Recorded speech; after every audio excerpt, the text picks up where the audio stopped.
Welcome back, explorers.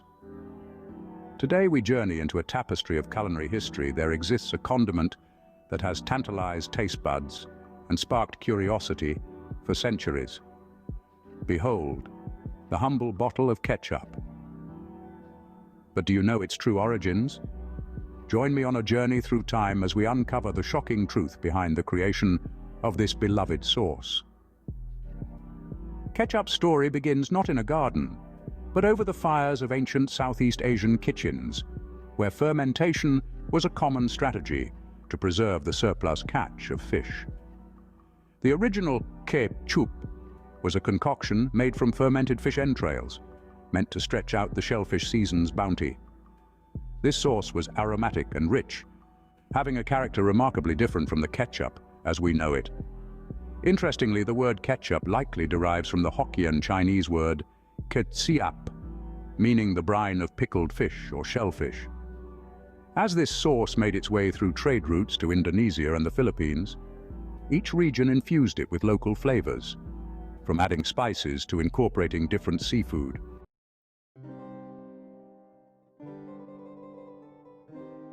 By the 17th century, European traders and colonizers brought back these exotic tastes from the East, including the concept of ketchup.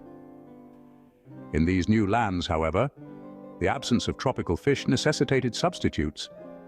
Enter tomatoes, a new world fruit, which by the 18th century had overcome its initial suspicion of toxicity in Europe.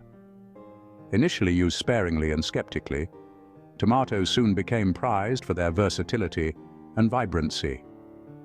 Innovative cooks began to experiment by cooking tomatoes down into a thick, concentrated sauce. This was a pivotal moment in the transformation of ketchup from a fish-based sauce to a fruit-based one, blending European culinary techniques with an Asian invention.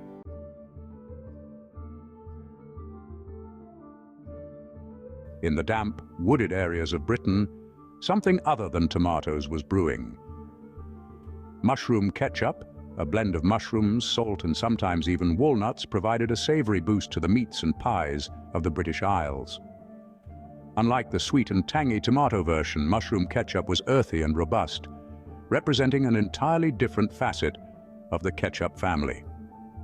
This variant was especially popular in the 19th century and was considered a staple in many Victorian kitchens. It was through such regional adaptations that ketchup demonstrated its versatility and global appeal, proving itself capable of adapting to local tastes and ingredients.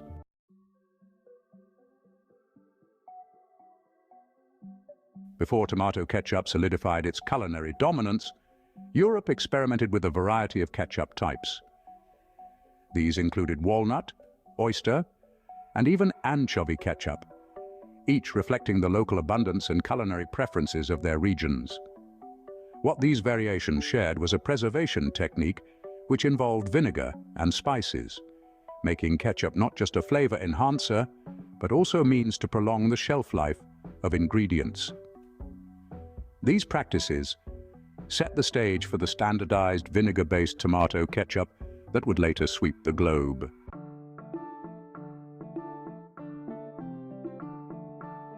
As ketchup sailed across the Atlantic, its identity and ingredients were poised for another transformation. In America, where tomatoes grew abundantly, the stage was set for this fruit to become the star of the ketchup show. By the 19th century, tomato-based ketchup was not just an alternative. It was becoming the norm. The proliferation of tomato ketchup was aided significantly by the changing American diet, which increasingly favored fast and convenient eating habits. The tangy and versatile nature of tomato ketchup found perfect harmony with fast foods, embedding itself in the American culinary landscape.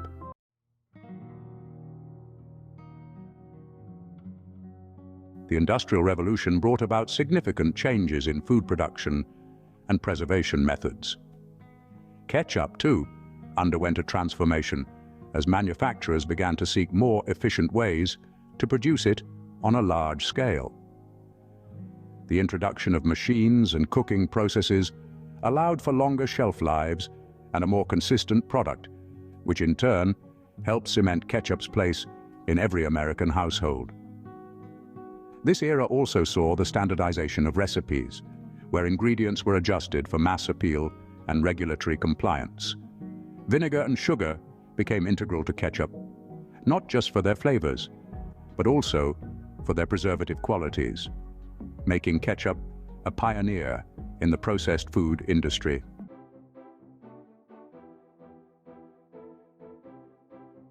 Ketchup's versatility allowed it to seamlessly adapt across various cuisines around the world. In Japan, it was incorporated into popular dishes like omuritse and takoyaki, while in parts of Europe, it became a staple dip for fries. Each country tweaked the basic ketchup formula to suit local tastes, which sometimes meant adding spices, adjusting sweetness, or even altering texture. These adaptations are a testament to ketchup's global appeal and its ability to merge with diverse culinary traditions. Whether as part of a sophisticated sauce in haute cuisine or a simple accompaniment to street food, ketchup maintained its relevance and popularity worldwide.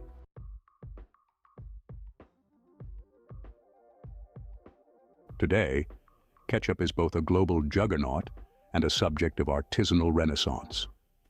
While major brands dominate supermarket shelves with their tried-and-true formulas, there has been a growing interest in gourmet and craft ketchups. These products often emphasize local ingredients, traditional methods, or unique flavor profiles, such as spicy chipotle ketchup or sweet and tangy mango ketchup. This revival is partly a response to the modern consumer's desire for quality and traceability in their food sources. As we become more connected globally, there is a parallel movement towards appreciating local traditions and craft. Ketchup, with its rich and adaptable history, is perfectly poised to straddle these two worlds, proving that even a familiar condiment can continue to evolve and surprise. The next time you squeeze that familiar bottle of ketchup, remember the journey it has taken to reach your table, and let its rich history add even more flavor to your culinary adventures. If you appreciate these small glimpses into our historic past, remember to like and subscribe, and I will continue to tingle your memory when we post new video. Until next time, happy squeezing.